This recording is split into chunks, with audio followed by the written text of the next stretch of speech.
Hey guys, Plasticon here. How you guys doing? Got a lot going on. You guys noticed I've been dropping some more videos and trying to get as much content out as possible. Just kind of, currently right now not at work. I've got a lot of other stuff going on, so I'm using this kind of time to get a little caught up on some stuff.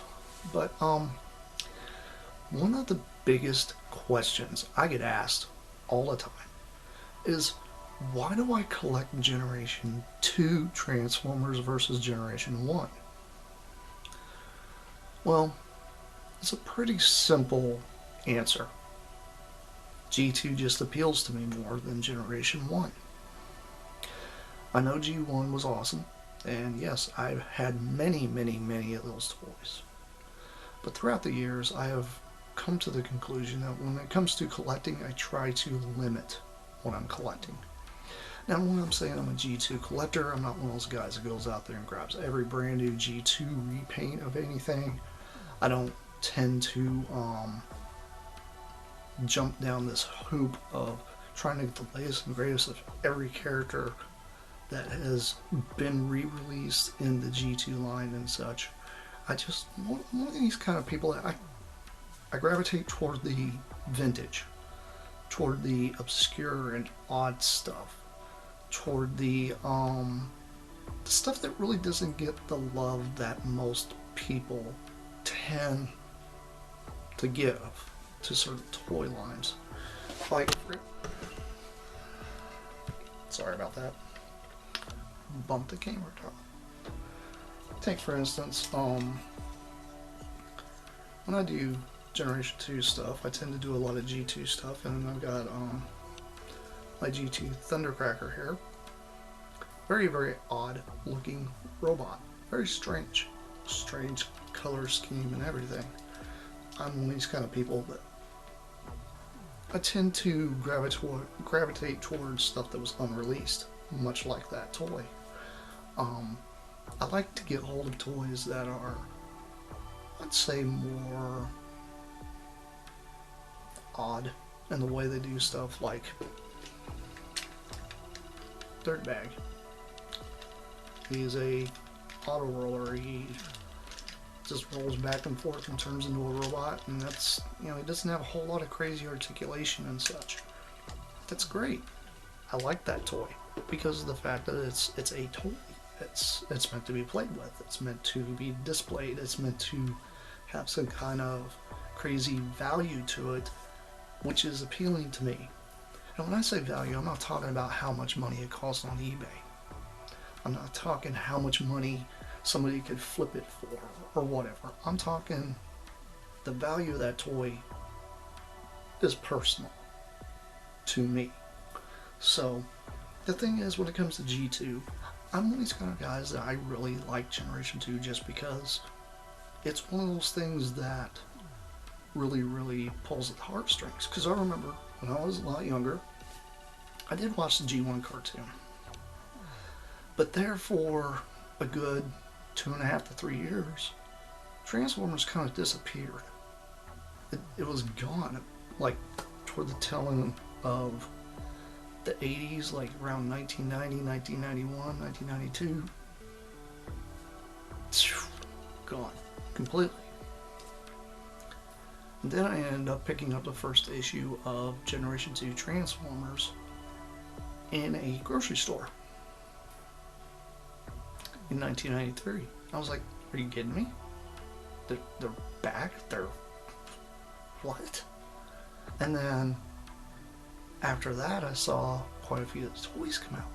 Then I saw them redo the G1 cartoon with all the G2 crazy cyber space cube thing, which some people don't like that. I get it. I understand that 100%. A lot of people out there really don't care for that. But I'm one of these kind of guys, I like weird stuff like that. I'm not into the latest and greatest mainstream. I like the stuff that's off the beaten path, that's weird. And G2 was one of those ones that actually worked for me. During the time I was collecting a lot of Lego. I had several Matchbox cars. I had quite a few little micro machines, stuff like that. And I had a few like, you know, the Star Wars figures and some GI Joes and such. Because GI Joe kind of still had that sail through during that time. It was kind of weird. So that's why they piggybacked Transformers off of GI Joe like they did in those small little issues where GI Joe and Transformers kind of merged. They merged way back in the 80s. It was about around like 87 to 88. Had those little runs there. But going into the 90s, they did the same thing, which, you know, kind of piggybacks the toy brand. Not to mention, you know, the love behind a lot of these kind of toys. My thing is I tend to, like I said, gravitate toward the real odd, weird stuff. Now, I know you guys probably are like, oh, well, I see these little Prime figures back here on your shelf. Yeah, I got those. Why? Because technically this guy here was Generation 2, because he was in the G2 comics. That's a smaller version of him. Yeah, I got the rest of them because I like these toys. These are cool. Some people were like, oh, well, those were garbage. They didn't have any articulation. They didn't work well, blah, blah, blah, blah. That's fine. I like ones that don't have to have a lot of articulation. I like to be able to tell a story when I set up a small scene, much like, I don't know if you guys remember the old Diaclone commercials or not, but you probably should look them up. They're really, really, really cool. But they literally are the stagnant Transformer characters we had that were blocky, and they were able to like tell a story with that stuff.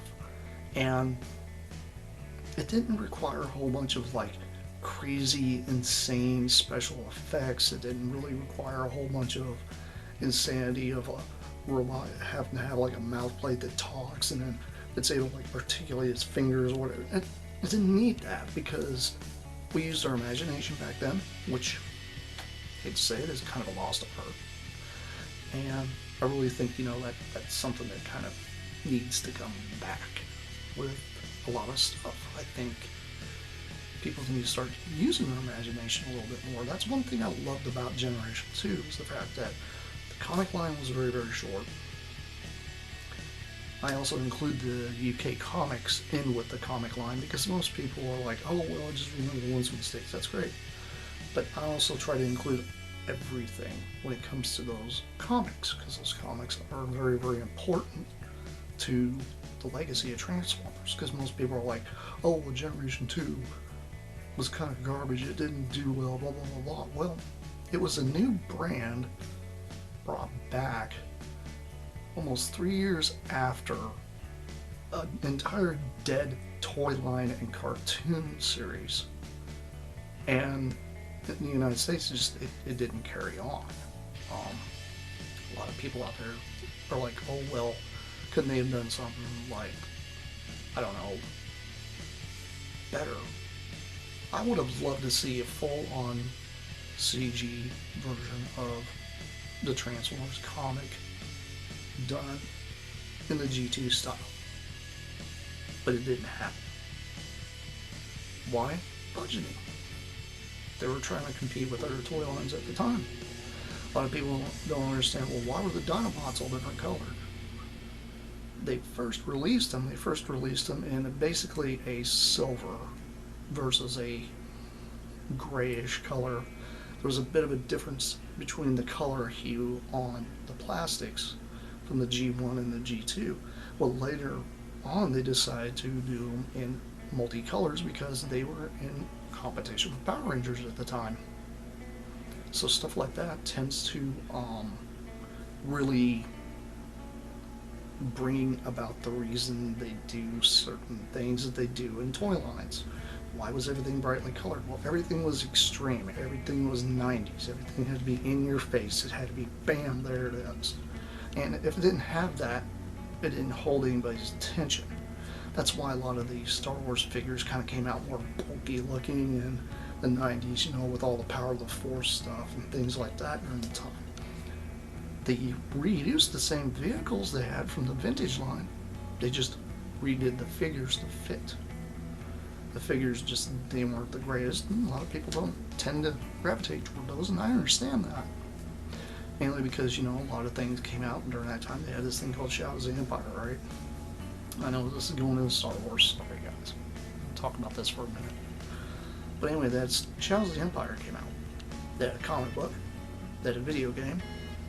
They had toys. So this, the next thing we were hoping was to see a movie. Didn't happen. There was no cartoon, no nothing for Shadows of the Empire. And it's one of those things, it's like, what happened? The thing is during the time, there was a lot of struggles going on with toy companies. That's why Kenner's no longer Kenner anymore. Kenner was bought out by Hasbro. And during that time, that's why some people get hold of some Beast Wars figures that say Kenner, and then some of them say Hasbro. Because during that time was the transition. Now, a lot of people are going to say, okay, well, what does this have anything to do with Generation 2? Simple. G2 was the rebirth of the Transformers brand. It literally was. If it didn't happen, you guys wouldn't have had anything they have nowadays. Mainly because Transformers was dead in the water. Now, could they have brought it back with something later on? Yeah, possibly. But as for legacy-wise, Beast Wars wouldn't have even existed if it wasn't for Generation 2. Now, a lot of guys out there are like, oh, well, this, that, and the other. Well, guys, you have to think. Ball joints were invented in G2 figures. Articulation was invented in the G2 figures. Light piping was invented in G2 figures. There was a lot of stuff right at the very tail end. Somebody will say, okay, 1.5 had a little bit of light piping. Okay, 1.5, that's the Predators line and the Turbo Masters line, which basically were Thunderclass and Skyquake, those guys. Those were cool, but they weren't US based. They were only in Europe and Japan. So here in the United States, those didn't even exist. So there's certain things within the Transformers legacy in the United States that got killed off well before the rest of the world. So in the US, it was gone for a very long time. GoBots kind of went to the wayside about around close to the tail end of the 80s. They kind of just trickled off because you had all these other little crazy knockoff types of like pullback cars that you can take the motor off and put them in a robot mode and stick the motor back on and let go and they roll.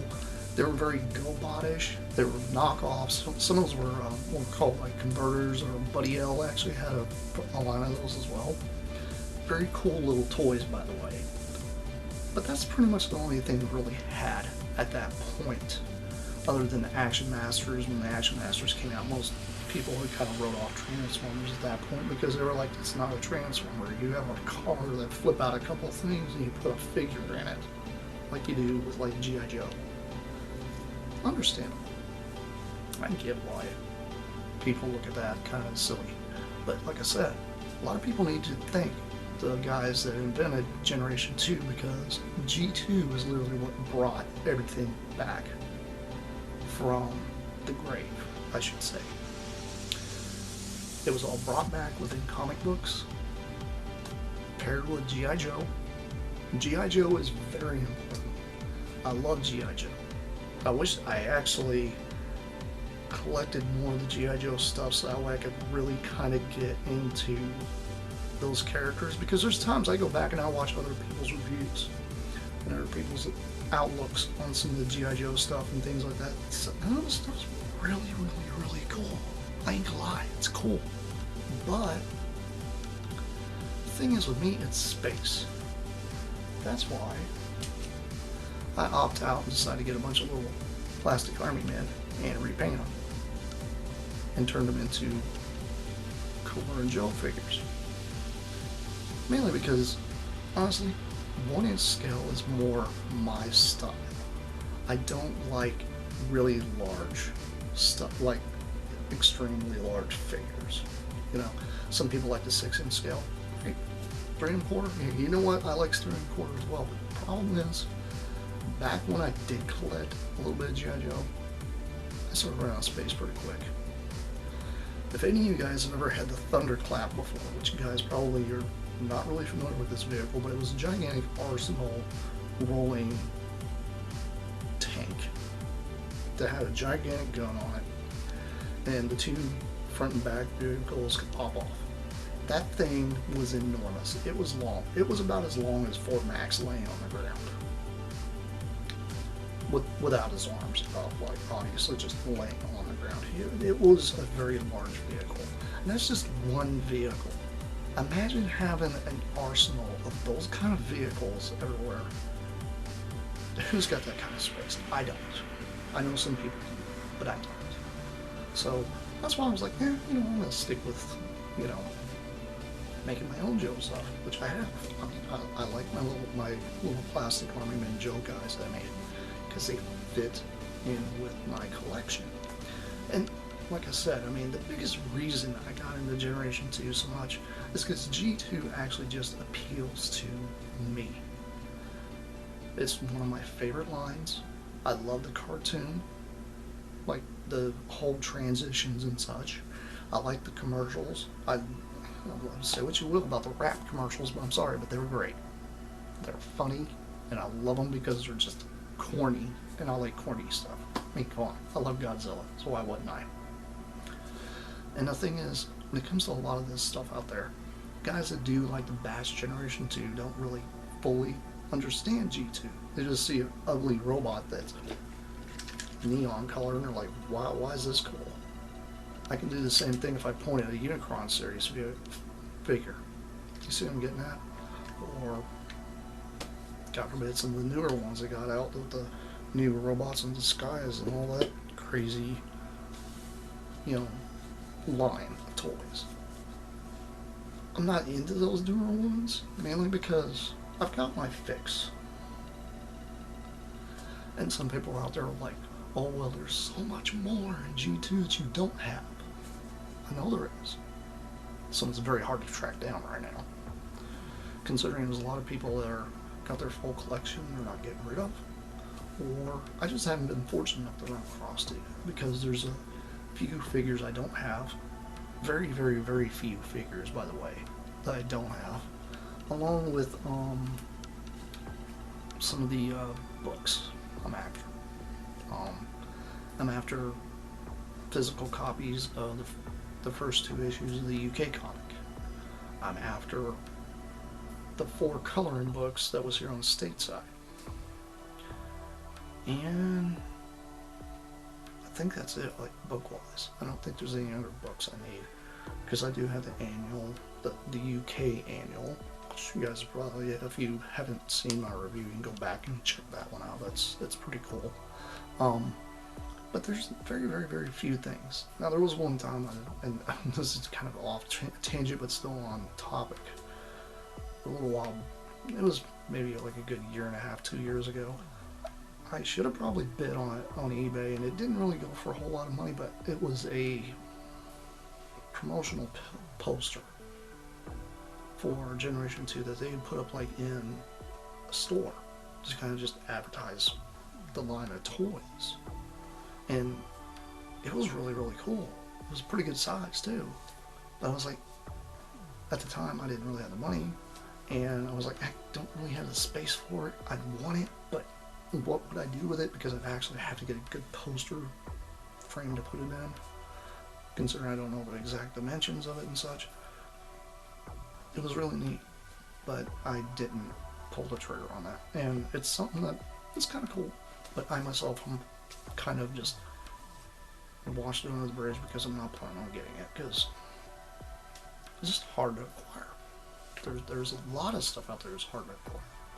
Now, I know you guys are out there like, oh, well, you do a lot of customs. Yeah, I do customs. Let me tell you why I do customs. Because going online, And I'm taking Dirtbag here. See, you got this mold, right? Well, this mold was in an unreleased color, such as General Prime. And General Optimus Prime, this is what he would have been. How easy is it to just repaint one? Just repaint the same toy. Mainly because it's cheaper. You can pay maybe anywhere between $15 and $20 for one of these guys on eBay right now. They're pretty cheap. They're actually excellent toys. If you don't have one, go snag one because they're amazing. But the thing is why not do it and just repaint one as a prototype that was never released? Because there are a lot of prototypes that were never released. Now, I do know guys out there that are like hardcore collectors that collect the genuine thing. That's great. But my whole question is when you collect these genuine items, what do you think is going to happen to those items in 15, 20 years from now? What do you think is going to happen to those items that you get their timeless pieces that should be part of a history and a lineage, like in a museum or something? Because the fact is, those pieces are never going to be reproduced again. I know there's some people out there like, oh, well, you got some people that actually, Hasbro has this whole like vault of stuff that they haven't released, and this. They probably do. To be honest, they probably do. And I've actually talked to a few guys that worked at Hasbro, and they say, yeah, they do have some of that kind of stuff. But there are times that they actually have to purge that warehouse because it gets so full of stuff. So my thing is, us collectors out there that are getting hold of these prototypes, these unreleased toys, these very, very limited run toys, it's nice to hang on to those, because when you hang on to those, you can turn back around and take that particular toy and have it put in some way of getting it preserved. AFA box, that's great. You want to sell it at a convention, that's awesome. Sell it on eBay, I get it. I understand, people need money or whatever. But my whole thing is, when it comes to the legacy behind toy collecting, it's going to get kind of lost if some of this stuff doesn't get preserved and shown off enough. If some people are not even aware of some of these toys. Now, I do have a special toy that I'm going to be reviewing here pretty soon. I was going to reach down there and grab the box, but I can't really get a hold of it right now. But it is a very, very, very large papercraft vehicle that I acquired, and it wasn't one of those kind of things that's really easy to find. Considering I've only seen the listing for this thing only one other time, I do plan on doing a full-on review of this papercraft thing, and you guys are probably going to be like, this thing is crazy. And you're probably also like, why are you getting it? It fits my aesthetic. It fits in with what I do. That's why. But I'm not going to get into the whole demographic on that.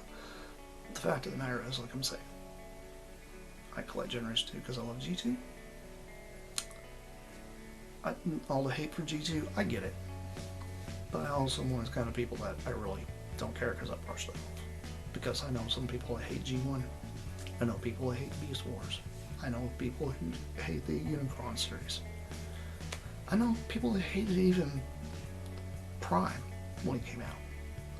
Like, there's people out there that dislike certain things for certain reasons. I get it. But my whole thing is, we're an entire community of Transformer collectors, and we just need to stick together no matter what. Whether you like this or you don't.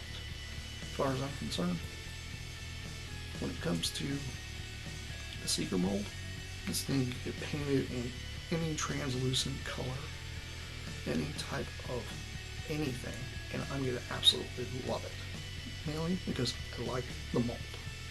I like the toy itself. And that's the thing. That's where it boils down to.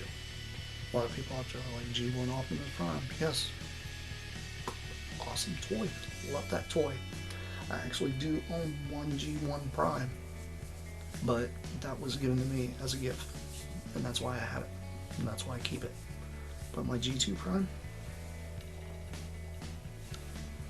he sits back there, and that one gets played with. Everything on the shelf gets played with, by the way.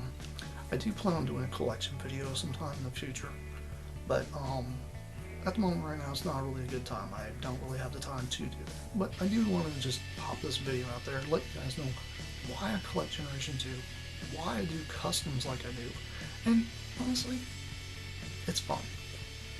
That's what it boils down to. If you're not having fun with your hobby, if you're limiting yourself because, oh, well, I'm never going to have the money for this, never have the money for that, find a way to do it. There's people out there that built foam core versions of that Transformers Activity Center. I have one.